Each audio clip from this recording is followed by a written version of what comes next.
நேர்கள் எல்லோருக்கும் வணக்கம். மற்றொரு காணொளியூடாக சந்தித்திருக்கின்றோம். ஐநாவில் அமைதி காக்கும் பணிகள்ல இலங்கை படையினர் இணைந்திருப்பதாக ஈடுபட்டு கொண்டிருப்பதாக பல்வேறுபட்ட தகவல்கள் வந்திருக்கின்றது. 10 ஆண்டுகளின் பின்பு என்ற விடயம் இங்கு சொல்லப்படுகிறது. உண்மையிலேயே ஐநாவை பொறுத்தவரையில் என்ன நடக்கின்றது என்ற கேள்வி இருக்கிறது. இதையும் தாண்டி ஸ்ரீலங்காவில் முள்ளிவாய்க்கால் நினைவேந்தல்ல இனப்படுகொலை என்ற ஒன்று ஸ்ரீலங்காவின் தாயக பகுதியில் இடம்பெறவில்லை என்று சொல்லியும் விடுதலை புலிகளுக்கு இவர்கள் அஞ்சலி செலுத்த வேண்டிய தேவையில்லை, நினைவு கூற வேண்டிய அவசியம் இல்லை என்பது சார்ந்தும் பல்வேறுபட்ட விமர்சனங்கள். அதே போன்று விடுதலை புலிகளினுடைய தலைவர் இறந்திருக்கின்றார், அவர் எப்படி இறந்தார், எங்க புதைக்கப்பட்டார் என்பதெல்லாம் எனக்கு தெரியும் என்ற இன்னொருவர். இப்படி தொடர்ச்சியாக தொடர் புதினங்கள், அதாவது புதிர் விடுவது போன்று பல்வேறுபட்ட கேள்விகள் தொகுக்கப்பட்டு கொண்டிருக்கின்றது. விடை தெரியா புதிர்கள் போன்று.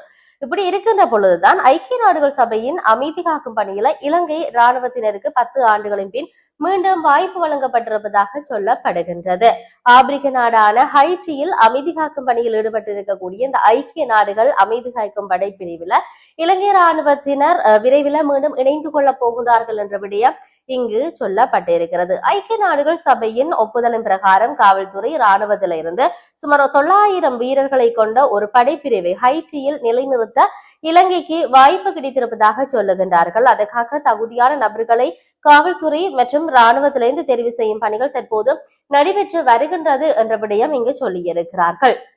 அதனைத் தொடர்ந்து தகுதியானவர்கள் தேர்ந்தெடுக்கப்பட்டு இந்த மாத இறுதிக்குள் அவர்களை ஹைட்டிக்கு அனுப்பும் தேர்வு செய்து அது தொடர்பான அந்த தேர்வு முறை செயல்முறை என்பது இடம்பெற்று வருகின்றது, மேற்கொள்ளப்பட இருக்கின்றது என்ற விடயத்தை சொல்லி இருக்கிறார்கள். தேர்ந்தெடுக்கப்பட்டவர்கள் மீது மனித உரிமை மீறல்கள் அல்லது பிற குற்றங்கள் எதுவும் இல்லை என்பதை உறுதி செய்வது இலங்கை அரசினுடைய மிக முக்கிய பொறுப்பு என்ற விடயத்தையும் 10 ஆண்டுகளுக்கு மேலாக அந்த இடைவெளிக்கு பிறகு இந்த அமைதி காக்கும் படையினரை அனுப்புகின்ற வாய்ப்பு இலங்கைக்கு கிடைத்திருக்கிறது என்ற விடயம் இங்கு சொல்லப்பட்டிருக்கிறது.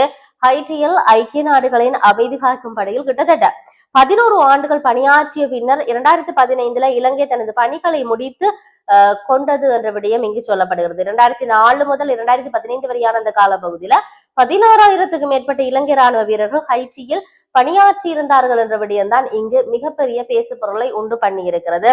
ஹைட்டியில நடந்த அந்த நடவடிக்கையின் போது 6 இலங்கை ராணுவத்தினர்கள் தங்கள் உயிர்களை இழந்திருக்கிறார்கள் என்றும் 18 பேர் மேலும் காயமடைந்திருக்கின்றார்கள் என்ற விடயமும் இங்கு சொல்லப்பட்டிருக்கிறது. ஆகவே இது இவ்வாறு இருக்கின்ற பொழுது இன்னொரு பக்கம் நான் ஆரம்பத்துல சொன்னது போன்று இந்த விடுதலை புலிகளினுடைய தலைவர் எங்கு புதைக்கப்பட்டிருந்த அவருடைய விடயங்கள் எவ்வாறு இடம்பெற்றது என்பது தொடர்பில் எனக்கு தெரியும் என்ற விடயத்தை சரத் பொன்சேகா சொல்லி இருக்கின்ற விடயம். அதுக்கு முள்ளிவாய்க்கால் நினைவேந்தல் விடுதலை புலிகளுக்கு ஆனது அல்ல, சுரேஷ் பிரேமச்சந்திரன் திட்டவட்டமாக சொல்லி இருப்பதை நாங்கள் பார்க்கின்றோம்.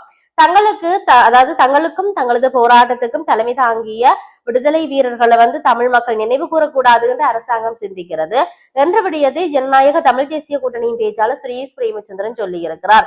தமிழீழ விடுதலை புலிகள் அமைப்பின் தலைவருடைய உடலுக்கு என்ன நடந்தது என்பது தொடர்பில் தனக்கு தெரியும் என்ற விடயத்தையும் அதனை குறிப்பிட்டால் மக்கள் அஞ்சலி செலுத்துவார்கள், எனவே அதனை கூற முடியாது என்ற விடயத்தையும் முன்னாள் ராணுவ தளபதி ஃபீல்டு மார்ஷல் சரத் பொன்சேகா அண்மையில சொல்லி இருந்த விடயம் பாரிய பேசு பொருளை உண்டு பண்ணி இருந்தது. இது சார்ந்த ஊடகவியலாளர்கள் சுரேஷ் பிரேமச்சந்திரன் கேள்வி எழுப்பின போதுதான் சுரேஷ் பிரேமச்சந்திரன் இவ்வாறான விடயத்தை சொல்லி இருக்கின்றார். பாகிஸ்தான்ல வைத்து கொல்லப்பட்ட பில்கேடினுடைய உடலுக்கு என்ன நடந்தது என்பதை அமெரிக்கா இதுவரை தெரிவிக்கவில்லை. ஏனென்றால் அவருடைய உடல் கடல்ல வீசப்பட்டது, அல்லது குழி தூண்டி புதைக்கப்பட்டது. உடலுக்கு என்ன நடந்தது என்பது பற்றி யாருக்கும் அது பற்றி சொல்லவும் இல்லை, அவர்கள் கூறவும் இல்லை. அதே போலதான் தேசிய தலைவர் கொல்லப்பட்டது என்பதை கருணாவும் தயா மாஸ்டரும் நேரடியாக பார்த்தார்கள் என்ற விடயம் சொல்லப்பட்டிருக்கிறது. இருப்பினும் அவர் உடலுக்கு என்ன நடந்தது என்பதை கூறுவதற்கு முன்வரவில்லை. கூறினால் மக்கள் நினைவாலயங்கள் எழுப்புவார்கள், அஞ்சலி செலுத்துவார்கள் என்ற விடயத்தை இங்கு சொல்லி இருக்கின்றார்கள். இருப்பினும் நாங்கள் பொறுத்திருந்து பார்ப்போம் என்ன நடக்க போன்றது. ஐநாவினுடைய இன்னொரு பக்கம் பிரச்சனை, இன்னொரு பக்கம் இவ்வாறான சர்ச்சைகள் இருந்தாலும் தாயகத்தில் தொடர்ச்சியான போராட்டங்கள், எங்களுக்கான அரசியல் அபிலாசிகளுக்கான குரல்கள் என்பது ஒலித்துக் கொண்டுதான் இருக்கிறது. இருப்பினும் நாங்கள் பொறுத்திருந்து பார்ப்போம். மற்றும் ஒரு பதிவு